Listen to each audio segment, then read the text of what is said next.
Nossa convidada de hoje é uma mulher, mas não é uma mulher qualquer. É uma das mulheres mais importantes, mais notáveis na história política deste país. Hoje ela é, pelo 6º mandato, deputada federal pelo estado do Rio de Janeiro. Benedita da Silva, mulher de muitas lutas. Nasceu no Rio de Janeiro, foi criada no Morro Chapéu Mangueira, na Zona Sul, e cresceu numa família de 15 filhos. Desde cedo trabalhou em tudo. Trabalhou em feira, vendeu limão e outras frutas na rua, foi faxineira, ainda jovem se envolveu em atividades comunitárias e começou a militar na política, um pouco influenciada pela teologia da libertação, nas pastorais sociais da Igreja Católica. Foi no movimento das comunidades eclesiais de base que Benedita encontrou um espaço para discutir os problemas de sua comunidade, das favelas, dos direitos dos mais pobres, da questão dos negros. Aí estava articulada sua fé com a justiça social. Isso foi fundamental na formação de seu pensamento político e a descoberta da sua liderança. Depois, entrou para a Igreja Evangélica, para a Assembleia de Deus. De lá para cá, Benedita só fez história. Fundou o Partido dos Trabalhadores, o PT, em 1980. 2 anos depois, foi eleita a primeira vereadora negra do Rio de Janeiro. Em 86, tornou-se a primeira mulher negra eleita deputada federal. Venceu 4 eleições seguidas. E agora volta já no 2º mandato nessa nova fase. Foi também a primeira mulher negra a fazer parte da Assembleia Nacional Constituinte. Benedita contribuiu para a aprovação de dispositivos que fortaleceram os direitos sociais, como o direito universal à saúde, que depois se consolidou no SUS, o direito das mulheres, o combate ao racismo, o direito à educação, à moradia, à cidadania. Em 94, foi eleita senadora, primeira senadora negra da história do Brasil. E trabalhou para regulamentar os direitos dos trabalhadores domésticos, um projeto que garantiu seguro-desemprego e fundo de garantia para essa categoria. Em 98, foi eleita vice-governadora do Rio de Janeiro. Com a saída do governador para disputar a presidência, Antony Garotinho, Benedita então se tornou a primeira mulher negra a governar um estado no Brasil. Foi ministra da Assistência e Promoção Social do governo Lula, no seu primeiro mandato. Foi deputada estadual, deputada federal, nunca deixou de enfatizar a importância da sua origem para a sua luta política. Benedita é referência no feminismo negro e, para ela, a política deve ser instrumento de transformação coletiva e não privilégio de poucos. Benedita da Silva, que eu poderia chamar aqui de ministra, deputada, senadora, mas que carinhosamente nós chamamos de Bené. E é assim que a gente vai conversar com ela.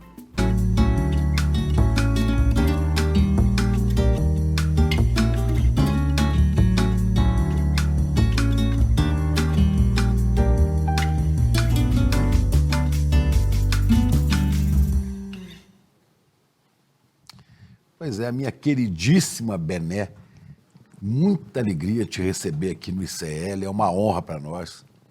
Você é uma das damas mais importantes da história desse país.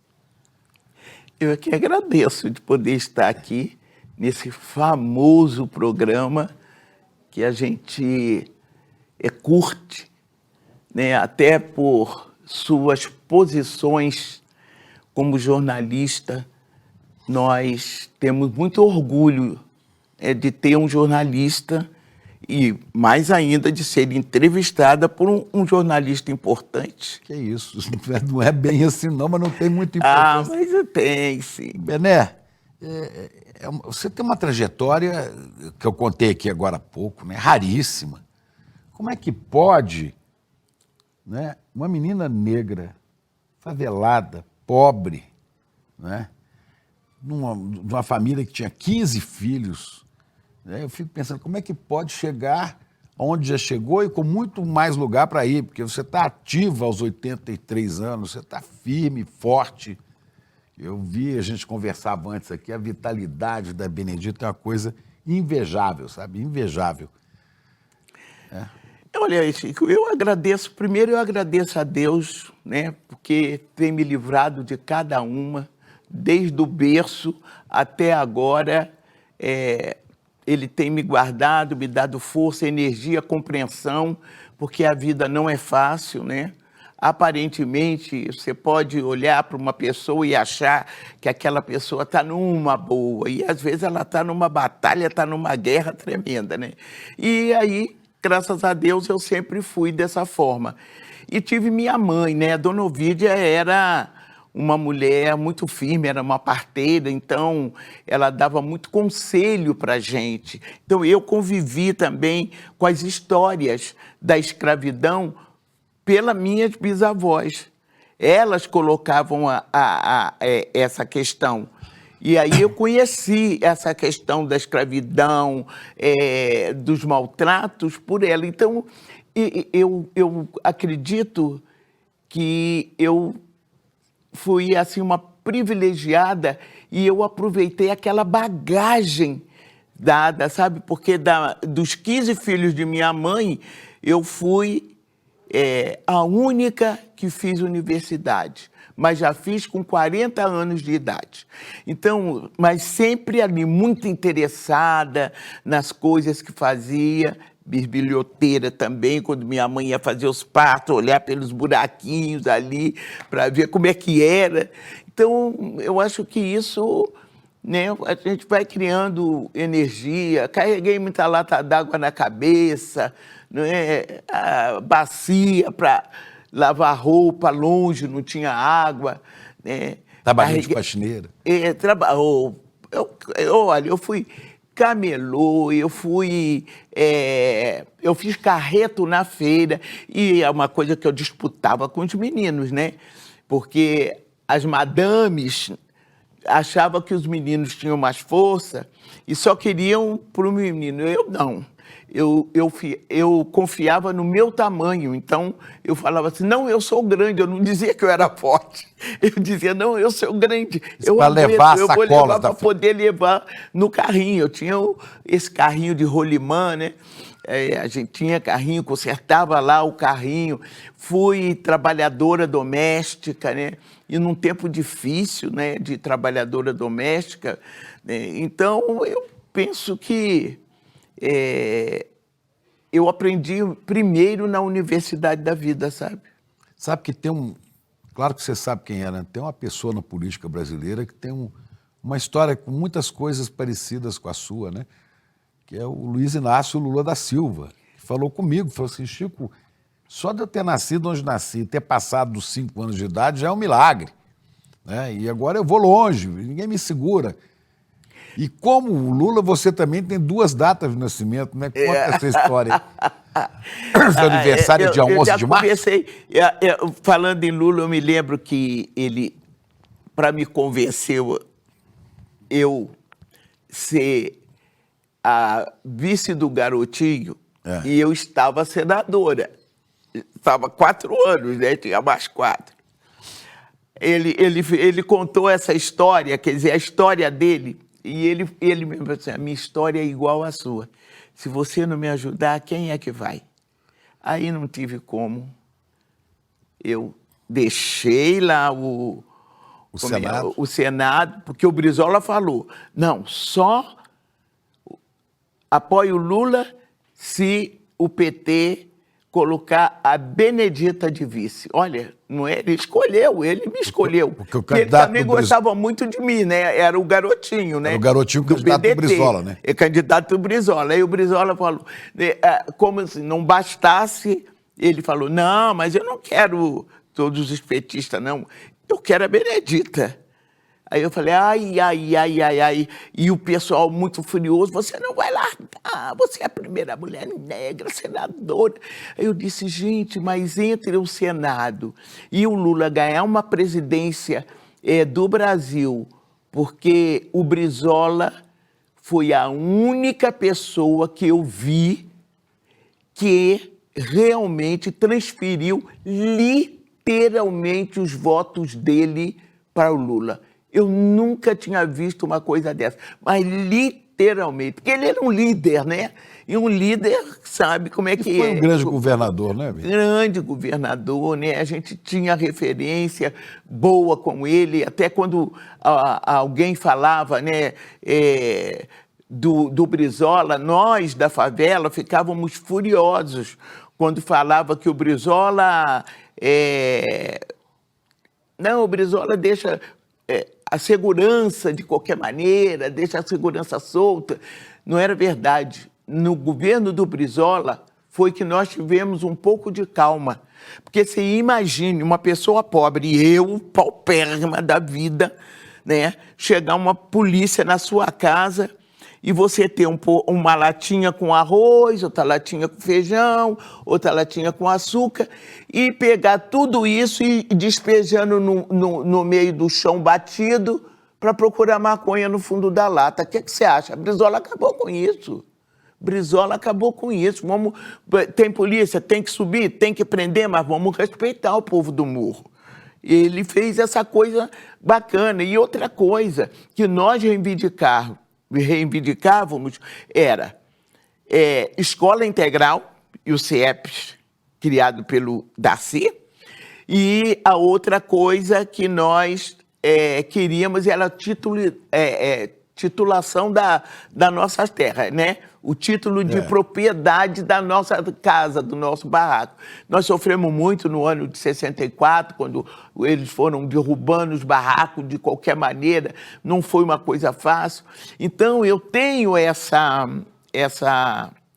coisa assim com Lula, né? E eu acho que ele também tem comigo esse carinho, porque realmente, sabe, um conhece a história do outro de sentar o olho no olho e poder contar. Aí ele me convenceu, sabe? Aí ele foi convencendo de outras coisas também, dentro da política, e eu estou aqui, né?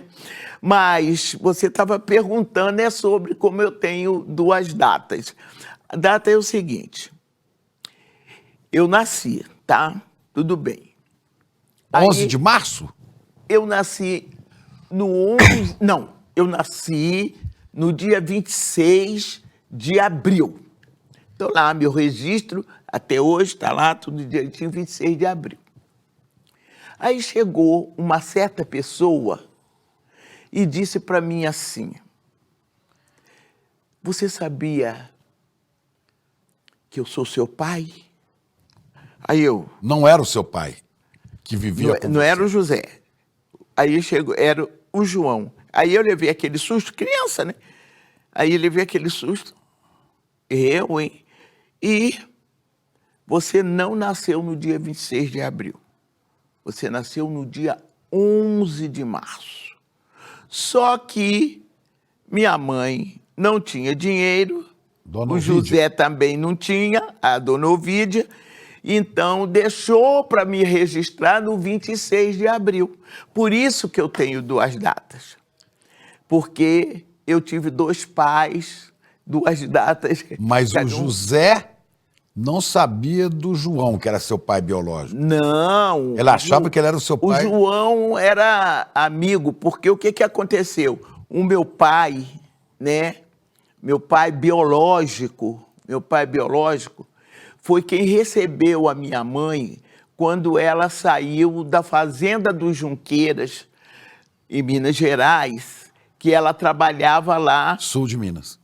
Com o meu pai. Mas, naquela época, ela não via dinheiro. Ela via a comida que ela pegava, e aí ela estava sempre devendo. E o meu pai, o José, foi trabalhar na ferrovia e desapareceu. Aí disseram que era no Rio. A minha mãe juntou aquela filharada dela toda e foi parar na Praia do Pinto. Ela já tinha filhos, já era casada com o José. Casada com o José. Então veio atrás do José no Rio. José era o segundo casamento dela, porque ela casou muito cedo, sabe? Era a família do seu Leopoldo. Então ela casou muito cedo mesmo. E aí teve filhos cedo. Eu tive duas irmãs, né, do primeiro casamento dela. Os demais foram do José. Então eu perguntava, a minha mãe chegou para mim e me perguntou o seguinte: eu vi um barulho, assim, uma coisa eu não entendia muito, aí ela chamou assim, olha, aí foi minha mãe que me contou, você é filha do José, do João, mas se o José souber, sua mãe morre. Então eu, desde criança, guardei aquilo para mim, então eu sabia do João, né? Mas o José não sabia. Mas o José não sabia. Quando é que o José descobriu que O dia que eu briguei com a minha irmã, eu briguei com a minha irmã, e a minha irmã era destemperada, né? Aquela coisa toda. Aí teve uma discussão dela, aí aquela coisa de, eu vou falar isso, eu vou falar aquilo, você não sei o que, eu vou falar que você não é filha do papai. Nossa. E eu... Tinha quantos anos? E eu. 15? E eu digo, acho que eu estava com... Não, eu estava com uns 13 para 14. E aí? Né? E aí? Aí eu, fala, pode falar, aquela coisa. Pode falar. Aí a outra irmã, eu não estou colocando os nomes delas, né? Para elas não ficarem, elas já se foram, descansa no Senhor. Aí a outra irmã veio naquela coisa e disse, gente, não faça um negócio desse, pelo amor de Deus, pelo amor de Deus. E a minha irmã falando, aí ela foi lá, bateu na porta do quartinho do meu pai, do pai José, aí contou. Aí o que ele faz? É uma coisa, meu Deus. Agora eu estou contando essa coisa assim, mas na época... O tempo esquentou. O tempo esquentou, ele mandou buscar o João. Aí ele foi, né?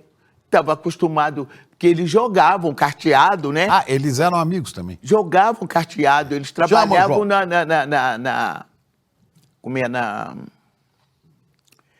eles eram garagistas, lavavam o carro nas garagens, tudo. Chama o João. Aí chama o João.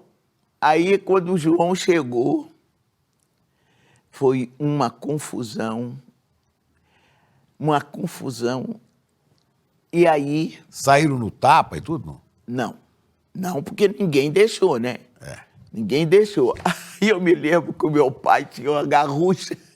Nossa! Gente, eu estou contando isso rindo agora, mas eu sofri muito. Aí, meu pai tinha uma garrucha velha. Aí passou a mão na garrucha dele, aí nós gritando... Não mata o João! Não mata, papai, não faz isso. Aí, ó, João se mandou. Correu, foi embora, né? Porque aí, quando meu pai falou assim, tá bom, então ela tá aqui, eu vou te entregar ela. Aí, quando ele falou isso, eu fiquei louca, né?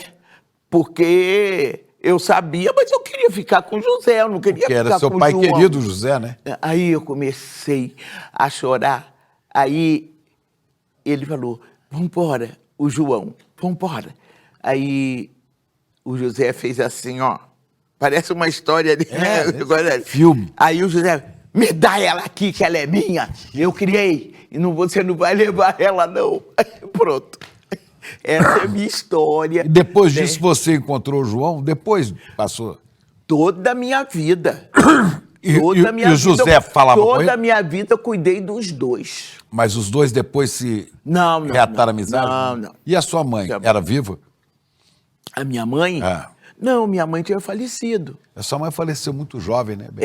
A minha mãe tinha falecido. E é interessante que o meu pai José, depois faleceu. E aí eu fiquei com um pai só. E ele trabalhava lá de lavar carro no posto de gasolina, aí eu ia lá. E ele tinha uma úlcera varicose, então, quando eu fui eleita vereadora, eu ganhava salário, né? O meu trabalho, eu vendia pastel, eu fiz muita coisa, sabe? Para aguentar e ir à lida. Você sabe, Chico, quando eu fui eleita em 82, vereadora, aí eu fui lá na bomba de gasolina, João, e falei assim, quanto é que o senhor ganha? Quanto que o senhor tira aqui lavando esses carros, tudo? Aí ele disse assim, eu ganho uma mixaria aí, às vezes dá para um salário, ganho umas gorjetas, mas dá para mim viver, né? Com a minha aposentadoria, eu junto aquela aposentadoria, Sim. a gente imagina. Aí eu falei, olha, eu não sei como vai ser a minha vida, mas eu vim aqui para te dizer que eu vou tirar você daí.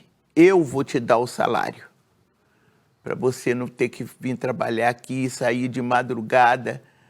Aí comprei uma casa, comprei um barraco no morro, né? Em Belfort Roxo, para ele, areia branca. Aí fiquei cuidando dele, até ele falecer. Ele faleceu com 107 anos. Nossa, e o José foi antes, né? José foi antes. Que história. Bené, que história. Isso são muitas histórias, a gente conversava aqui antes do programa, né? A sua mãe lavava a roupa e passava as camisas do Juscelino Kubitschek. Isso. Né? E você levava a roupa lavada e passava para o apartamento dele. Era onde? Lá em Copacabana, né? Não, era no Leme. No Leme? Na Gustavo Sampaio. Aí minha mãe passava, eram as camisas engomadas, né? Naquela época, né? Camisa de linho. Aí minha mãe era a mais conhecida lavadeira da comunidade. Aí você, menina, levava? Aí eu levava para entregar. Devia chegar lá e falar, olha, quem está aí? Ah, é a Negrinha, filha da lavadeira. Pois a Negrinha, filha da lavadeira, foi para o Senado. Vê que coisa maravilhosa. E a vida é assim, e você nunca imaginava, né? Você chegou a conhecer, a ver o Juscelino Kubitschek? Claro, a gente subia no caminhão dele para fazer campanha. As criançadas do morro todo descia, que ele chegava lá com aquela carreta dele cheia de fruta, de coisa da fazenda, e a gente ia para lá, Juscelino Kubitschek de Oliveira, e a gente ia cantando naquele caminhão dele, e só vendo. Minha mãe era uma getulista daquela. Você tem na família, seu pai e sua mãe, o pai José, né? E sua mãe eram getulistas, então você tinha política em casa desde criança, né? Desde criança. Aliás, tinha um retrato do velho na parede. Todos os barracos no morro tinha foto do velhinho. E a gente cantava aquela música. Pega o retrato do velho. Pega o retrato do velho outra vez. Bota no mesmo lugar o sorriso do velhinho. Faz a gente se alegrar. Olha, era uma coisa fantástica. E a minha mãe fazia a gente ir pegar a bandeira. Aí veio o Juscelino, né? Naquela linha. Aí minha mãe enfiou lá para fazer a campanha do Juscelino. O Juscelino tinha uma filha que faleceu, acho que no ano 2000, por aí. Márcia Kubitschek, né? Agora vejam que coisa. A Márcia, mais ou menos da sua idade. Você, menina, levando a roupa do pai dela, lavada e passada, e você a via lá, né? Via. Depois você não viu mais a Márcia. Vocês foram se reencontrar onde? Olha, passados uns anos, né, eu fui eleita deputada federal na Constituinte. E quando eu cheguei lá, a Márcia estava lá. E eu peguei e falei, Márcia Kubitschek, você lembra de mim? Aí, claro, ela não se lembrava, né? Aí eu disse, mas eu me lembro de você. Aí comecei a contar a história dela, da boneca, que foi sorteada lá. Qual é a história que da eu boneca? ganhei. Conta aí. É que deram uns brinquedos lá para Igreja Nossa Senhora do Rosário. Para a favela. Para ser distribuído. A igreja para distribuir para as crianças pobres. era brinquedo da Márcia e outras coisas mais. Aí deu para a igreja. Como tinha uma boneca só, aí os padres falaram, não, nós não vamos, essa aqui vai ser sorteada. E aí eu fui sorteada e ganhei a tal da boneca. E as outras crianças... É a boneca que tinha uma cama, você falou, né? Tinha uma caminha e a gente fazia assim, botava o dedinho e ela balançava para lá e para cá. Foi isso aí que eu cheguei para perguntar para ela. Falei, você não sabe, mas eu ganhei a sua boneca. Você lembra da sua boneca que você tinha? Aquela boneca que balançava, que ela nem lembrava com 1000 brinquedos que ela tinha, né? Nem lembrava. Mas aí eu fiz lembrar, né? E aí fiquei olhando naquele momento, né? Como é a vida. Né? Eu jamais imaginei, viu? Jamais que eu ia encontrar com a filha do Juscelino. E as duas né? como deputadas federais. As duas né? como deputada na Constituinte. A filha do presidente e a filha da lavadeira. E as duas fazendo a maravilhosa Constituição de 88. Pois é. Olha, me emociona muito. E ali eu também me emociono quando eu digo isso, porque trouxe a lembrança de minha mãe naquele momento, sabe? Eu queria muito que minha mãe tivesse me visto ali naquele momento, mas eu queria muito, ela mereceria, sabe? Saber que a filha dela estava ali firme pelos primeiros ensinamentos que ela me deu, né? Ela me deu esse ensinamento de honestidade, de solidariedade. Ela era uma parteira que quando as pessoas diziam assim, Dona Ovídia, eu estou grávida e eu vou ter neném. Aí ela só perguntava assim, quando é que você vai ter? Ela ia lá, já comprava o franguinho e já ficava criando no quintal aquele franguinho para o dia do parto. Para levar para fazer a comidinha da gestante. Então, esses valores assim são coisas que a gente não esquece, sabe? E eu não me esqueço, sabe, Chico? Isso é uma coisa que eu não me esqueço, porque, graças a Deus, Deus não me deixa esquecer de onde eu vim. Pois é, e você carrega isso. Gozado que você fala de onde veio, né? E isso vai definir as suas posições políticas, assim como o presidente Lula não esquece de onde veio, assim como Brizola, porque Brizola teve uma época que ele era engraxate, porque o pai tinha sido assassinado, né? E ele trabalhava engraxando sapato de gente no hotel. E todos tiveram essa origem e não se esquecem dela e lutam pelos que estão lutando hoje para sobreviver, né? Senão não teria razão, entende? Não teria razão do sacrifício da minha mãe, sabe, de como ela também teve um sofrimento muito grande por causa dessa questão de eu não ser filha do pai das minhas irmãs. Então, ela teve um sofrimento amargo ali, né? E aí a minha mãe, ela sempre dizia que a gente tinha que ter vergonha na cara. Negro tem que ter vergonha na cara. Então, foi assim que eu fui criada e por isso que eu digo, puxa, não adianta, às vezes até as pessoas falam, Benê, você fica com esse negócio de mulher, de negro, de favela. Eu digo, querido, quem é que vai falar isso? Se eu não disser isso, se eu não levantar essas bandeiras, quem vai levantar essas bandeiras por mim? Não, eu não estou por mim somente. Eu estou pelas outras Beneditas da Silva da vida. Então é assim que eu tenho o meu mandato. Não adianta, porque você vai encontrar a Benedita tratando da questão racial, tratando das mulheres, tratando das pessoas que têm vulnerabilidade social, vai me encontrar com pessoas deficientes. Essa é a minha linha. E eu sei que essas pessoas são as pessoas que deram seu sangue, sua vida, sabe? Para que o Brasil fosse gigante, enriqueceram muitos brancos aí, né? Muitos, né? Enriqueceram muitos.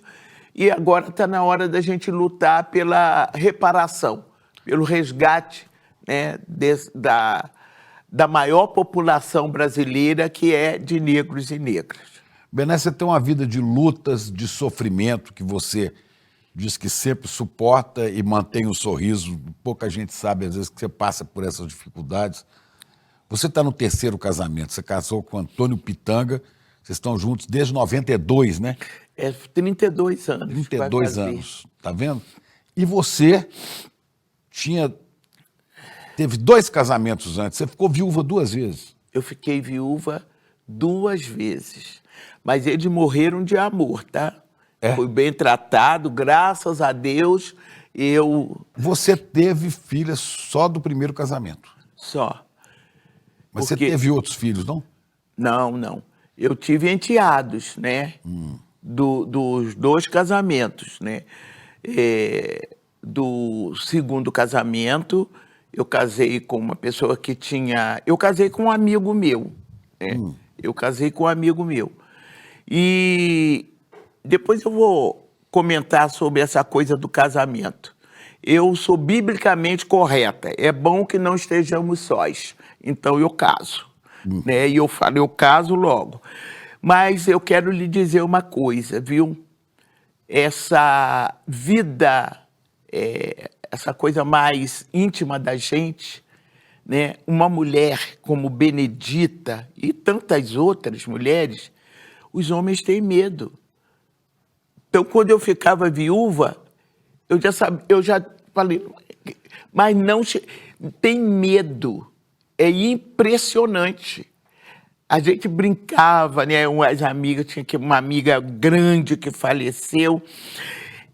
A gente brincava, porque eu falava com ela, meu Deus do céu, como é que pode? Aí eu falava assim, eu tenho meu trabalho, eu tenho minha casa, eu tenho tudo, por que eu não tenho um namorado? Eu não tinha, a pessoa não chegava, né?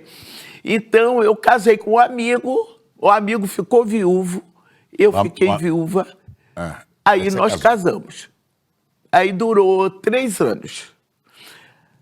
Aí ele faleceu, ele era cardíaco, né? Já vinha fazendo tratamento há muito tempo, aí faleceu. Ele tinha filhos, né? Convivo até hoje com os filhos, sabe? Graças a Deus. Então, ele faleceu e depois você se casou com o Antônio Pitanga, esse enorme ator brasileiro. Aí depois veio o Antônio Pitanga, que era o único que eu não gostaria, né? Por quê? Porque eu sou evangélica, né?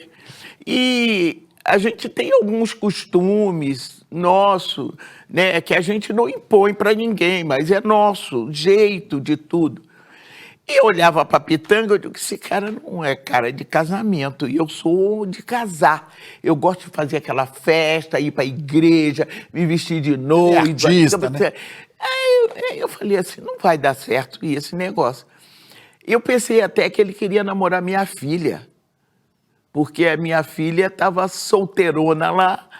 Aí ele ia lá na comunidade, né, que o Martinho da Vila fazia também lá um programa com a gente, né, que era na favela, o Quilombo. E ele ficava olhando para mim assim, olhando. E eu falei para minha filha, olha. Aí ela dizia assim, deputada, não é comigo, deputada, você não está entendendo. É com você mesmo. É com você mesmo. E foi assim que eu conheci Pitanga, o Pitanga com esse Sorriso Maroto. Não é o Sorriso Maroto, o grupo musical, não. É o Sorriso Maroto do Pitanga, né? E aí o Pitanga já veio com a filha, né? Com a Camila. Aí a Camila e o Rocco, né? Aí Camila e Rocco já eram menores do que o do segundo casamento, que já estavam todos praticamente crescidos, né? E aí eu perguntei para ele se ele queria casar comigo, porque se ele não fosse casar comigo, não gostaria de namorar ele, não. Foi assim mesmo. Aí ele falou que queria. Falou que ia casar. Pois é, ele tem 32, vai fazer 32 anos. 32 Benedita, anos. E o Lula? Onde é que você conheceu o Lula? Como é que você fundou o PT? Fala um pouquinho rápido disso, que eu estou preocupado com o tempo do nosso programa. Olha só, Você conheceu o Lula Eu conheci Lula em São Paulo. Em São Paulo, no... Como é? Sindicato? No sindicato. Tinha um pessoal que trabalhava com a gente da comunidade, né? Que aquele tempo só tinha o MDB E a Arena. e Arena. Aí nós votávamos no MDB e tudo mais. Aí apareceu essa discussão do Lula, que estava pensando, discutindo com algumas pessoas para criar o PT. Aí... Você era ligado a algum sindicato no Rio de Janeiro? Não. Não, você não era. Mas disseram que era interessante, porque tinha os segmentos sociais, estava liderança, né? Aí foram lá e me chamaram. Aí o Betinho, deixa eu te contar, Betinho... O sociólogo Herbert Souza. Aí o Betinho falava: vocês têm que ficar com Brizola, vocês não têm que inventar nada de partido. O Brizola, a gente está devendo o Brizola, mas eu dizia para ele: mas eu sei, Betinho, mas é um trabalhador que vai criar um partido, eu vou lá. Aí eu fui. Fui para São Paulo, aí vi aquela reunião, fiquei meio assim, né? Vi depois, numa outra reunião, aí tinha uma lista lá para entrar, né? No PT, aí eu assinei aquela lista e era um compromisso. De fundação. De fundação e de arranjar gente para que nas eleições nós pudéssemos concorrer às eleições. Aí foi quando em 82, foi quando eu concorri à vereança, o Lula concorreu a governador, né? São Paulo também era a primeira vez que nós todos estávamos concorrendo, o Partido Novo, e aí nós não tivemos, assim, porque ninguém acreditava que a gente fosse ficar o gigante que somos, né? O maior partido de esquerda da América Latina é o PT. Então, nós conseguimos ali com o Lula, e o Lula conversava. Cada vez que o Lula falava, eu me envolvia. Cada vez que o Lula falava, eu ficava encantada. E uma coisa muito íntima, sabe? Eu queria que aquela pessoa fizesse o que eu não tinha, eu não alcançaria, eu achava que eu não teria a condição, nem a competência. Então, o Lula, eu via o Lula falando, eu dizia assim: mas que homem, meu Deus, preparado, tudo mais, e fui me encantando com aquilo, fui me envolvendo. Aí eu tinha também o trabalho das pastorais, né? Aí tinha, primeiro foi Frei Beto, depois foi Leonardo Boff, então eu já fazia, e tinha um pessoal evangélico, que a gente tinha um grupo evangélicos de esquerda, que a gente era clandestino, né? Porque as igrejas sempre foram muito severas, muito contra. Eu sofri, né? A igreja não votou em mim em 82. A igreja evangélica. Não, de jeito nenhum. De jeito nenhum. E depois, quando eu ganhei, o meu pastor ligou para mim e disse assim: como pôde? Eu digo: pois é, porque ninguém votou, né, pastor? Como pôde? Mas estava eleita ali. Foi coisa de Deus, pastor. Você precisa ter mais fé. Mas é dessa forma que eu conheci o Lula. Aí a gente começou a conversar. Eu tive lá, ele fazia uma sopa, Marisa, né? E a Marisa também começou. A Marisa gostava muito de mim também. E foi assim que a coisa começou. Começou. Você tinha conseguido outra façanha antes disso, que foi entrar para a universidade e se formar, né? Porque você fez o colegial. Eu fui para... Aí eu estava ganhando como vereador, eu tinha que aproveitar. Como minha filha já tinha passado, ela queria ser odontóloga. E na época que a minha filha fez a prova, o vestibular, ela passou e as duas, sabe? Eu nem gosto de me lembrar isso, apesar de ter superado. Mas as duas ficavam olhando para o jornal, sabe? E eu tinha certeza que ela não tinha nem o dinheiro da passagem para ir para o UERJ. E nem tinha roupa para ela ir. E as duas olhando ali. As duas olhando pro jornal.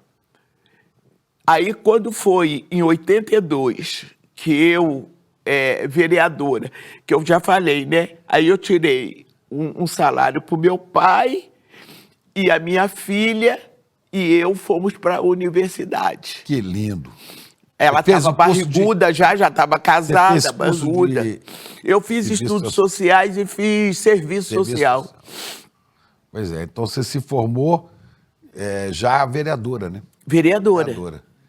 Bom, aí tem saltos, que você foi ser deputada federal, depois senadora, depois foi ministra do governo Lula. Primeiro governo do Lula. Ficou. Você foi deputada federal de 87 a 95, não é isso? Isso.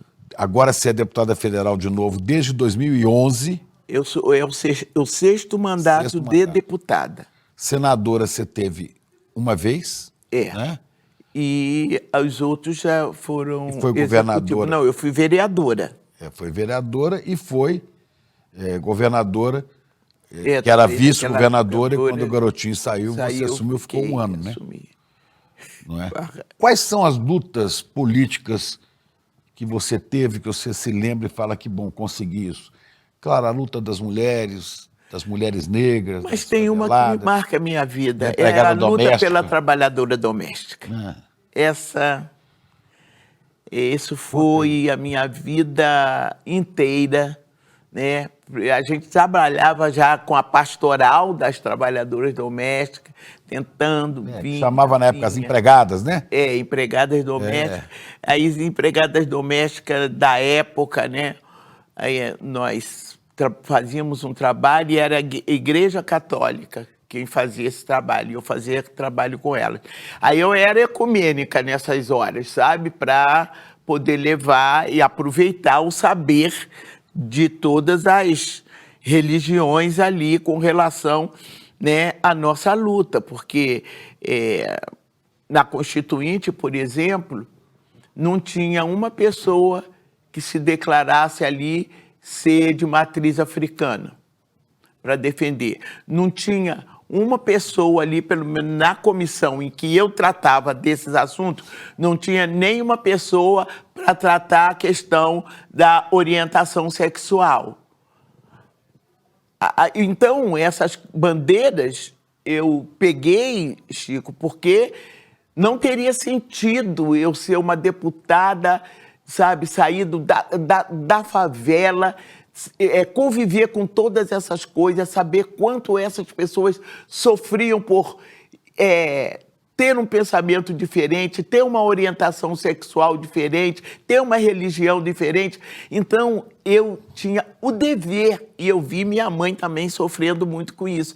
Então, eu tinha o dever de defender isso, como evangélica. Nunca deixei de ser evangélica, né? Mas eu respeitei aquele momento, porque na hora que eu pedi voto, você vê minha entrevista, todas elas eu digo isso.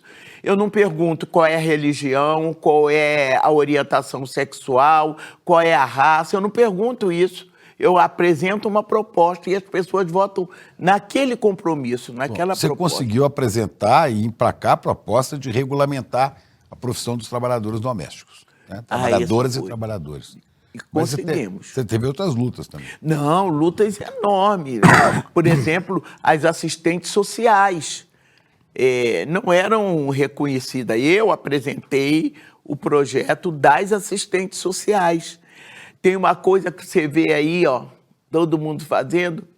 Esse projeto de línguas e sinais foi meu, no governo Fernando Henrique, ele quem sancionou, sabe? Você se dava bem com ele também, né? Me dava bem. Eu sempre fiz o seguinte, Chico, Não dá para você ficar 4, 8, 12 anos numa coisa em que você só cria inimigos. Não, você tem adversário. Tratamento com adversário é aquele tratamento em que você coloca as suas ideias, ele coloca a dele, acabou ali, acabou ali. Não tem que você tá vivendo. Mas hoje tem muita raiva, né, Bené? Hoje não dá, né? Hoje é difícil, hoje né? é muito difícil. O que é Hoje o fanatismo? desanimador. É o fanatismo. Eu não digo que é fanatismo, eu acho que são pessoas despreparadas mesmo para o mundo político, sabe? Pessoa que não tem uma bandeira política. E como é que essa extrema-direita capturou tanto, pegou tanto várias igrejas evangélicas? Por quê? Por quê? Por quê? Nós sabemos que a igreja evangélica, ela tem uma forma.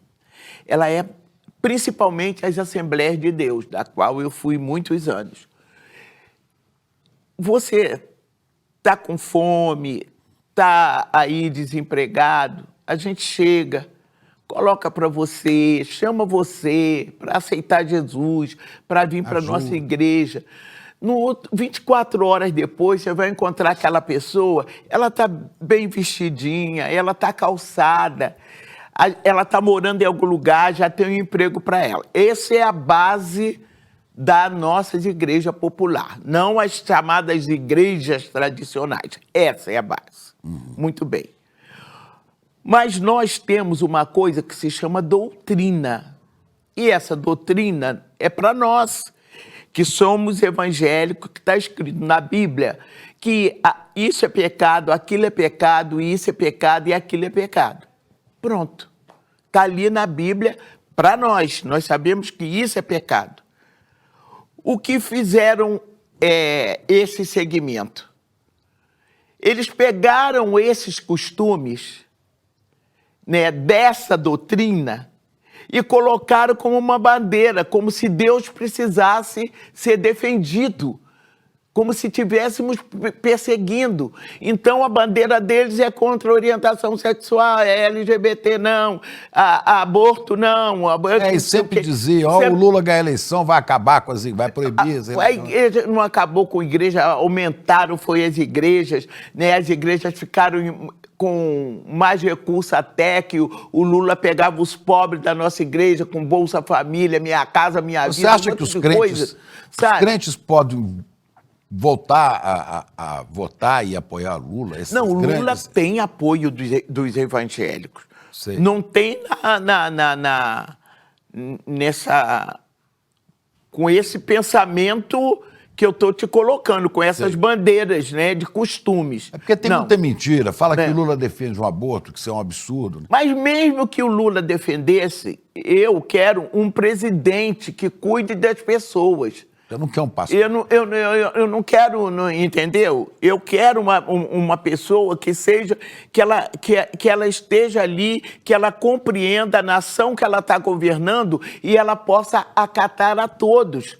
Eu fui uma constituinte e defendi ali na Constituição esse direito. Então, eu não posso fazer uma coisa diferente quando eu chegar lá. Então, o que acontece? As pessoas ficam convencidas de que é preciso defender contra essas questões e contra essas questões sensibiliza demais a nossa e aí a questão da justiça social, da distribuição de renda, isso fica em segundo plano para essas pessoas, né? Exatamente isso. Benedita, não é fácil. Não é fácil. Deputada, isso não é fácil. Agora, uma vez, o presidente Lula tirou você do Senado, que você contou agora mesmo, né? E falou assim, eu preciso de você vice-governadora do Rio de Janeiro. Você deixou o Senado, né? Que é a cadeira mais alta do parlamento, né? Você saiu do Senado. E agora você é deputada federal. A gente pode imaginar que você vai voltar para o Senado? Você pensa nisso? Mas eu penso não. Porque tem eleição ano que vem. Eu estou pensando nisso, já estou lutando por isso, para que o meu partido me indique candidata ao Senado. Porque eu quero, né, concluir essa minha trajetória parlamentar no Senado.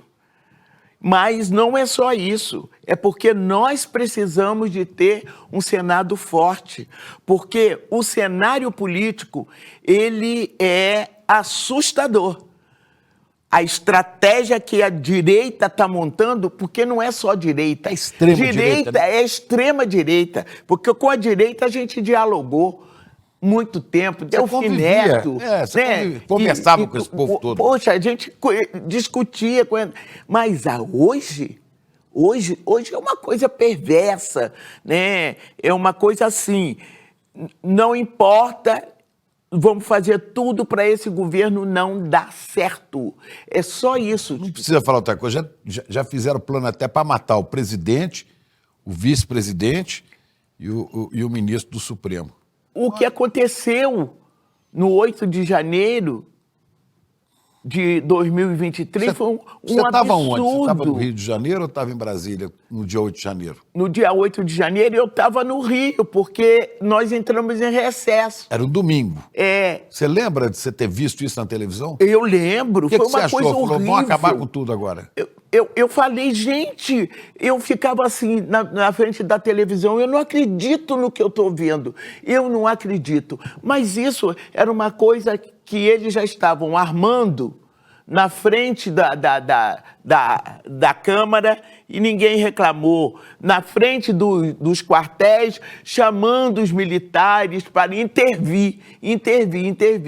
Eles pensavam que iriam ganhar. Como foi o Lula quem ganhou, então eles quiseram, como fala, ganhar no tapetão, dando um golpe. Ganhar no golpe, né? Ganhar no golpe, né? Uma eleição da qual eles não foram eleitos. E quando você voltou para tomar posse em Brasília depois disso, como deputado federal? Você já tinha tomado posse, né? Nós? Não, eu tinha sido reeleita. Mas você tomou posse em 1º de janeiro. Aí... E quando é que você voltou? Não, é porque eu estava reeleita, então eu ia até janeiro, né? Nós até janeiro nós entrávamos em recesso, aí fevereiro começava o novo mandato. Quando você começou o novo mandato. Quando nós começamos o novo mandato, foi uma loucura. Quando nós víamos o que eles faziam, eu disse, isso não vai dar certo. Como não está dando certo, não está importando, eles não querem saber, a extrema-direita não quer saber que o Brasil está bem ou se o Brasil está mal. Fizeram Mas está o mundo inteiro, né? O mundo inteiro, mas espera aí. Aqui, no Brasil, olha, você já imaginou o que é um parlamentar sair para pedir um outro governo de um outro país para intervir nas decisões do Supremo do Brasil? Parece loucura, né? Mas é verdade. Mas é verdade. É um filme de horror. Deputada, mas eu penso assim, a gente está vendo no mundo inteiro, os Estados Unidos com Donald Trump, um cara de extrema-direita, é meio amalucado, né? A extrema-direita crescendo na Alemanha, crescendo na França, crescendo na Itália, Portugal, né? Na Hungria já domina tudo. Você acredita no futuro do Brasil, no meio dessa confusão toda? Que Brasil que você acredita que a gente vai ter? Não, eu ainda não deixei de acreditar no Brasil e coloco o meu nome, né, à disposição para o Senado, se o meu partido quiser, exatamente para como eu posso contribuir. E outras pessoas estarão contribuindo de outra forma. Eu acredito nesse país, esse país tem jeito. Como é que Lula tira 36 milhões de pessoas da fome? Bom, saímos do governo, impeachmentaram a Dilma, né? armaram todas essas coisas, né? Nós não, mas votaram no inominável, aí o Brasil se tornou isso, voltou a fome, voltou o desemprego, nós tivemos a pandemia, foram 2 anos terríveis para a gente, o governo não estava nem aí. Então, como é que você pode ter esperança num governo dessa natureza? Agora, com o governo atual, eu tenho esperança. Eu tenho esperança que o Brasil pode. Já tirou do mapa da fome, já não está mais no mapa da fome. Temos o maior índice de carteiras assinadas de emprego. Retomou a relação internacional do Brasil. Brasil respeitado. Por que Trump está brigando com o Brasil? É o BRICS. Está lá a dona Dilma, presidenta, reeleita por eles, né, reconduzida, presidenta do BRICS. Então, esse torneiro mecânico, ele tem demonstrado que é possível, sim.